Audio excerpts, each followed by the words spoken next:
This is the Thoughtful Travel Podcast. I'm your host, Amanda Kendall of the notaballerina.com travel blog. Every episode I'll share travel tales from several fellow travel lovers, and together we hope to entertain and inspire you, remind you of some of your own great travel experiences, and encourage you to hit the road again soon.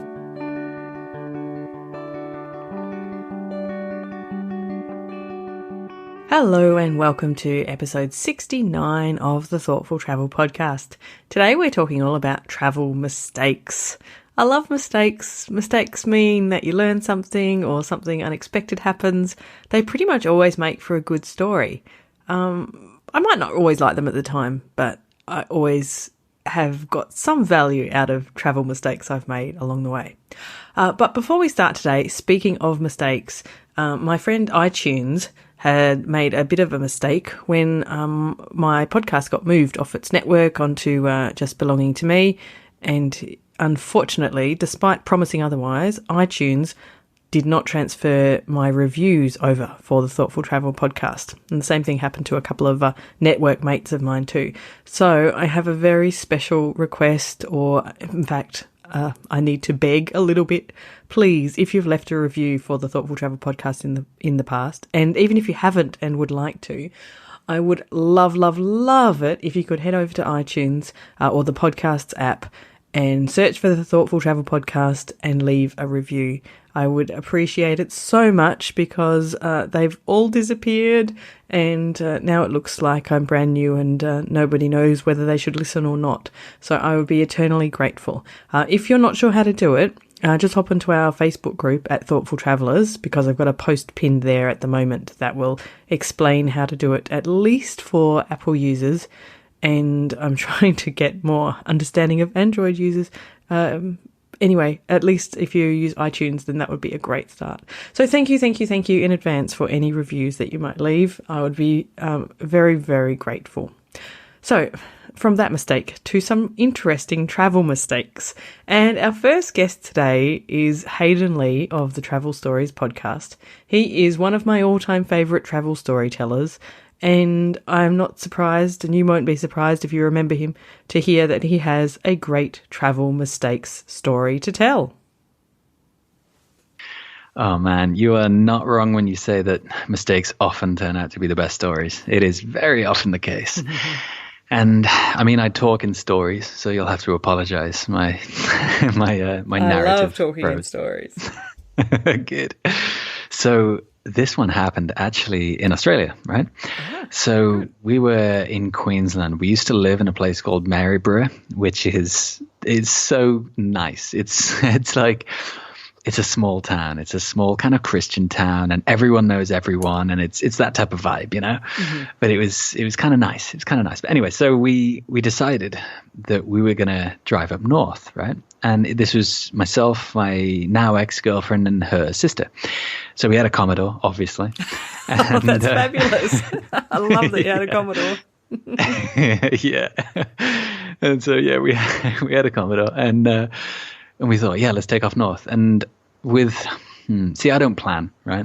Then this might be a bit of a mistake, but I really don't see not lack of planning as a mistake. But some people would, right? So we decided to go north, right? And so we had no money.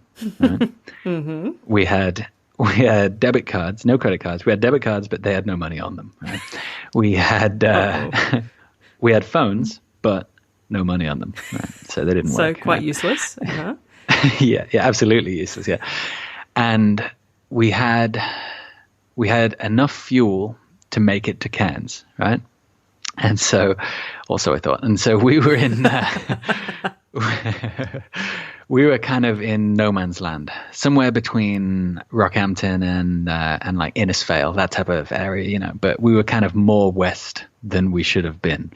I don't know why we went west. You know, you just carry on up the Bruce and you get there. But we went west for some reason. Maybe it was a fork in the road and I went left. But we were kind of middle of nowhere type of thing. You know what it's like. Especially in Queensland and especially near Perth, Western Australia. Oh, Western Australia. There's a lot of nothing.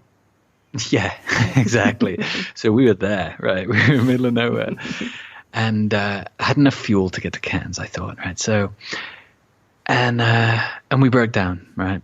We were in the middle of nowhere. Of course, it's Murphy's Law. We broke down, and again, this is a theme with my stories, that these things happen that people don't believe me about, right? So we broke down, right? And while we were in this situation, right, our initial thoughts were, right, what are we going to do? Right. So the initial thoughts when something happens, something goes wrong, is, okay, how am I going to get out of this? Right. Or for me anyway, I'm like an INTP style, personality style. So I'm immediately like, right, what do we do to get out of this? And so we were thinking, and it starts raining, right? And I swear that happened. Like, that sounds like a movie thing, but it genuinely did, right?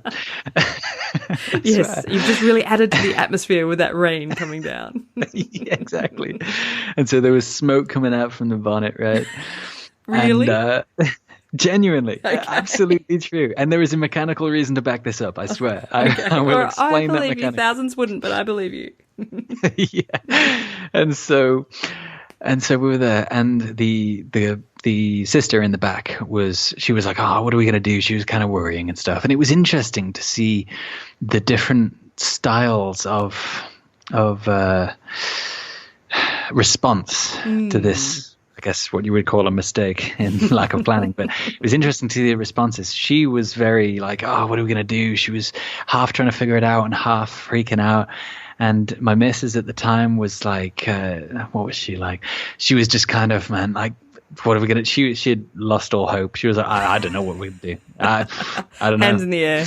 No idea. Yeah, we'll see. Yeah, who cares? And then I looked at her and she looked at me. And in that moment, we realized that there is nothing we can do. There is nothing the first thing we realized was there is nothing we can do.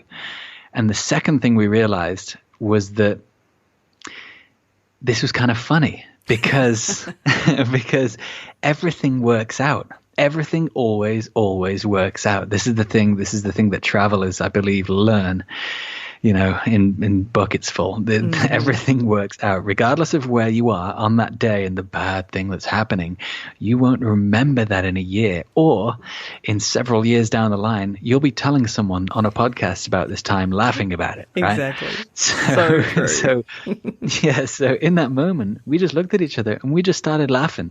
Because it turned into being funny. We just started laughing like, this is hilarious. Like, no matter what happens, we'll sort it out. So, like, who could predict this? And what eventually happened is, to round the story off, is I got out of the car in the rain. It was horrible, and popped the bonnet. And it was the oil had gotten into like the plugs, the spark plugs and stuff, and it was there's oil all coming out there. So there was oil coming out onto the engine, which explains the smoking engine. Yes. So it does. Okay, right. So the smoke is real. Good. Exactly. So all I had to do was, this is boring stuff. All I had to do was replace the ignition leads, all the leads and stuff like that, and make sure they're seated properly and stuff like that. But anyway, and you were on your way. And we were on our way, and we still had no money. I was wondering about this. Yes. Yeah. So we got into Cairns, and we were thinking, we were just outside. We were at a servo outside of Cairns, and we were thinking, well, what are we going to do in Cairns? We haven't really thought this far ahead. And I thought, we'll get there. I'll talk my way into a job or something. We'll sleep in the car for a week, and then when I get paid for the first week, then we'll figure it out from there. And what happened was we got into Cairns, and I'm a guy that talks myself into stuff. So we got there. We went to a hostel, and I talked our way into staying there for free for 2 weeks. And then from there on, we lived in Cairns for a bit. This is the thing, man. This is the thing. Everything works out. It absolutely does. There are no mistakes. Everything happens for some reason, and it all works out in the end. It's so true. I completely agree with you. Although I'm not sure that I would have exactly just taken off with no money and not much fuel, and obviously a somewhat dodgy car and zero plans. But each to their own. But that's where the fun is, and that's where the fun is. Like I always think, right? See, this makes me sound weird, right? But I mean, a lot of things make me sound weird. My accent makes me sound weird. Where's this guy from? But this makes me sound weird. But I kind of enjoy it when things go wrong, right? And I'm kind of almost hoping for them. Now that's the bit that sounds weird. So if I'm in an airplane, don't get me wrong, right? But if I'm in an airplane and there's a bit of turbulence, I kind of enjoy it, right? Oh. And like half of me is kind of thinking, man, if this turbulence stops and we make it to our destination and we land, it's just Wednesday, right? But if this kind of, if the plane goes down, we land in the ocean, everyone survives. If this plane goes down, we land in the ocean and we have to swim to an island and we build a new life, then it's more than just Wednesday. I am all for adventure, but I would rather it was just Wednesday in this scenario. Hayden's stories always make me laugh. I do have my own, probably quite a few stories of mistakes or occurrences that have happened due to lack of planning or bad planning. One that springs to mind is back in 2002, I was living in Japan and randomly decided to spend a few days, I think maybe 5 or 6 days in Seoul in South Korea. Managed to swap some shifts at work and get a string of days together. But in typical bad planning style, well, no, not bad planning style. This is just the way I would always travel back then. Made no plans apart from having flights to Seoul. So I arrived there and only then realised, which we should have realised already because we had been living in Japan, and Japan and South Korea were co-hosting the World Cup, the Soccer World Cup that year. And it was getting down to the finals end of the World Cup. And, of course, Seoul was the venue for some of these finals, and there were people everywhere. Half the world had come to Seoul to watch the World Cup. And there I was with my boyfriend at the time, just trying to have a little holiday and explore something of South Korea. So I realised this at the airport when all the signs were there and crowds and stuff, and I thought, this could be a problem for accommodation. But we asked around and we were actually pretty lucky, I think. And perhaps most of the World Cup visitors were, they had a higher budget than us, perhaps, because there was room at the inn in a tiny room in a funny little,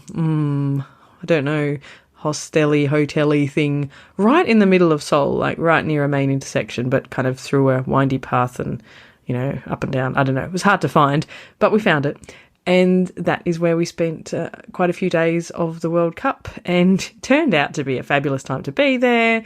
We could watch on the street, in some of the main streets. They closed them off and had huge screens up so we could watch with all the locals, and it was very exciting. But there was a moment or two there where I thought, this is really bad, should have planned this better, or perhaps should have just planned full stop. But, like Hayden and I said, these things always make a great story, and we had such a great time that week. My favourite memory is after watching South Korea lose I think it was the semi-final. I think they'd got much further than anyone expected. And you'd think, they could be kind of, morose about it, or, at least just storm off home or sulk off home. But they all stood up. And out of nowhere, these massive plastic garbage bags appeared, and everyone stayed and picked up all the rubbish. And within 10-15 minutes, the streets were all clear and perfect, and then everyone went home. It was just mind-blowing. Anyway, that was my little tale of lack of planning, which turned out fine. Now, the next travel mistake comes from Ian of the Barefoot Backpacker. And this is a different kind of mistake where you kind of get somewhere and wish you weren't there. I don't know whether you'd call this a mistake. I mean, possibly not with hindsight, but it felt like it at the time. I took a year out to travel about 3 years ago for my job. I didn't do travelling for the whole time for one reason or another.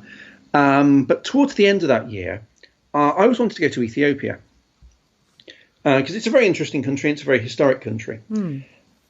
But it didn't quite turn out like that. I was running low on funds anyway because I'd been spending. I hadn't been travelling, and Britain's quite an expensive country to live in, so I had less money than I had anticipated at this point. But I went to Ethiopia anyway and flew in, and for whatever reason, I just didn't click with the country. I sort of, I got there. It's hard to explain exactly why, but I just felt it was it was the wrong place at the wrong time. Interesting. Because as I say, I was running low on funds, and I was having personal issues back at home anyway. I hung around in Addis Ababa for about 2 to 3 days, and then thought, well, what now? I've got all these plans to go around Ethiopia and Somaliland and whatnot, but I'm not feeling it. So after about 3 days, I just booked a flight back home again.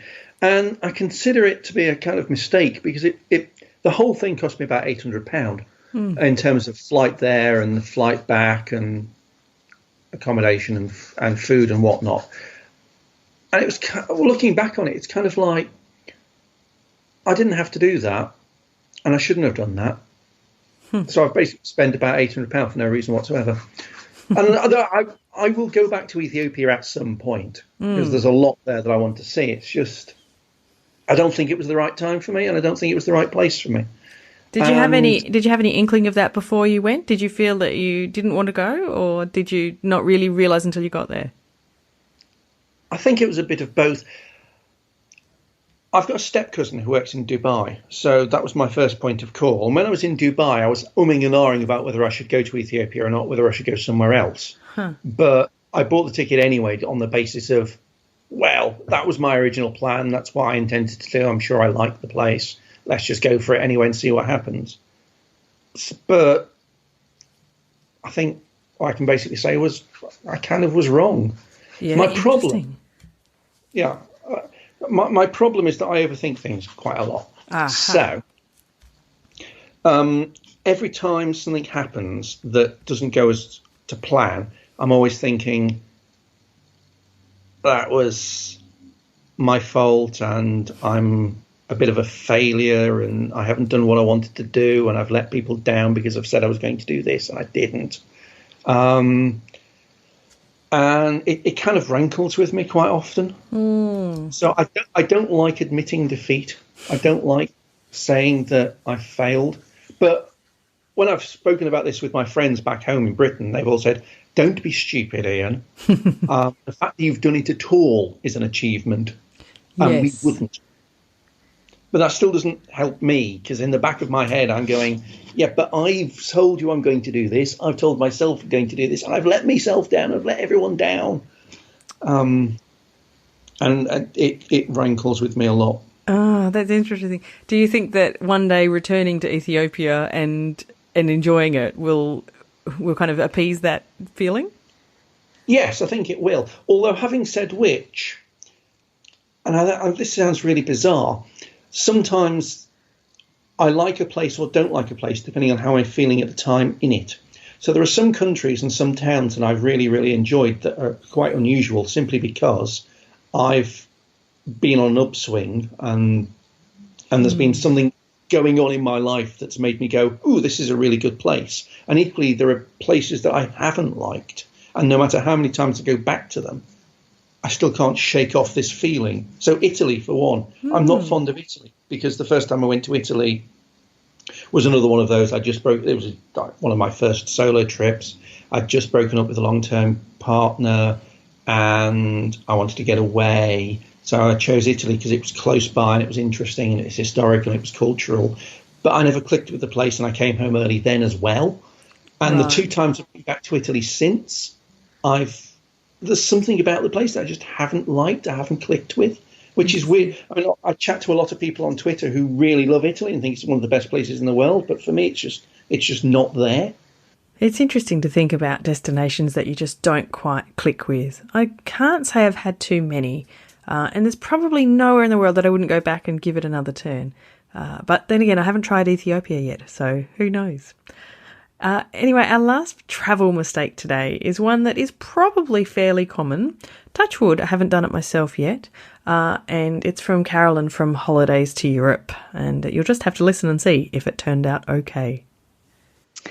Well, my mistake is probably like quite a rookie mistake, but it didn't happen when I was a rookie traveller. So it happened after many, many years and many trips, to destinations far away, lots of trips to Europe, and I've been to America and quite a few places in Asia.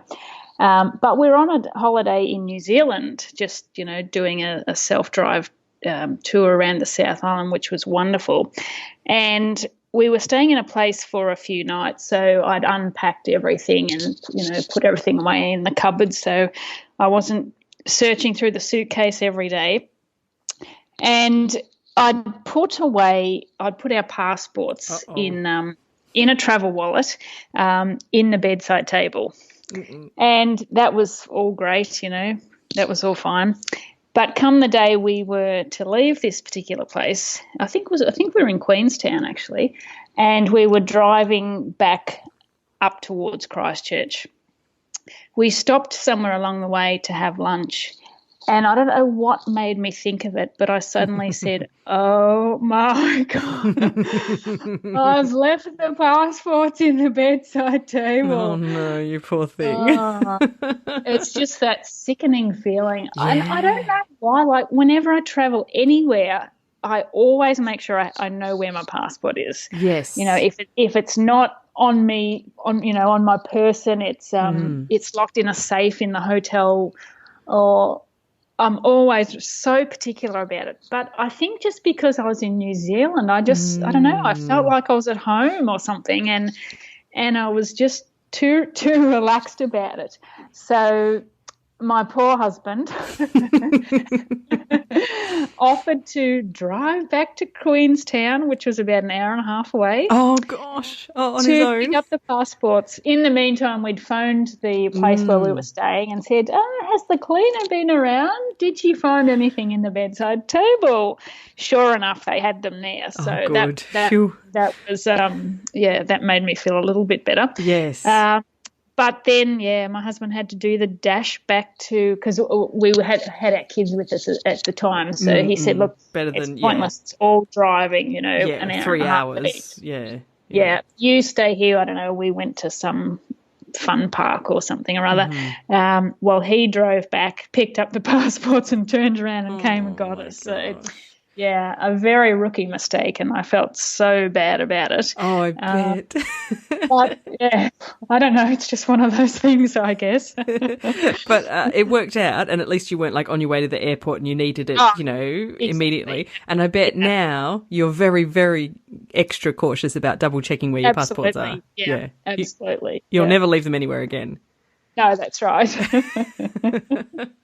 So all's well that ends well, and I'm really sure Carolyn will never make that mistake again. Once you've done something like that, you will triple check for the rest of your life, I think. So it's probably a good lesson, and it will all work out in the future.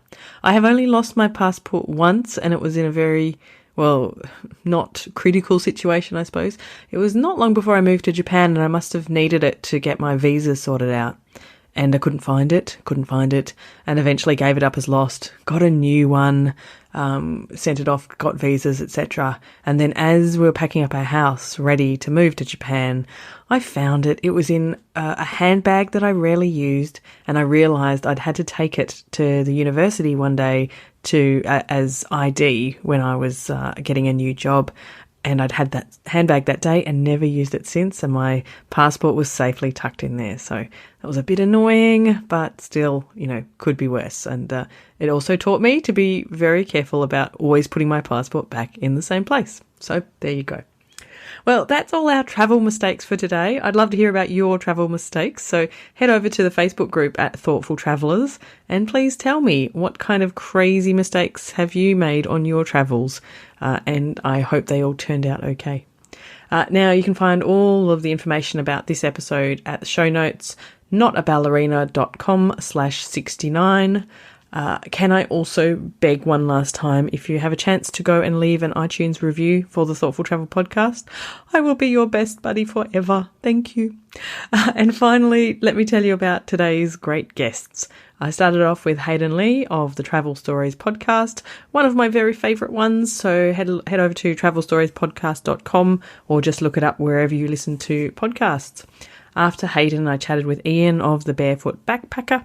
He's at barefoot-backpacker.com or on Instagram at barefoot_backpacker. And last but very definitely not least, Carolyn is at Holidays to Europe. Her website is holidaystoeurope.com.au, and I'll leave a link in the show notes to some of her travel guide ebooks as well. You can also tweet with me at Amanda Kendall. Use the hashtag ThoughtfulTravelPod. I always like to have a chat. Thanks so much for listening. This has been another episode of the Thoughtful Travel Podcast. Show notes and other information are at notaballerina.com/podcast. Join me again soon for another chat about why we travel. Bye for now.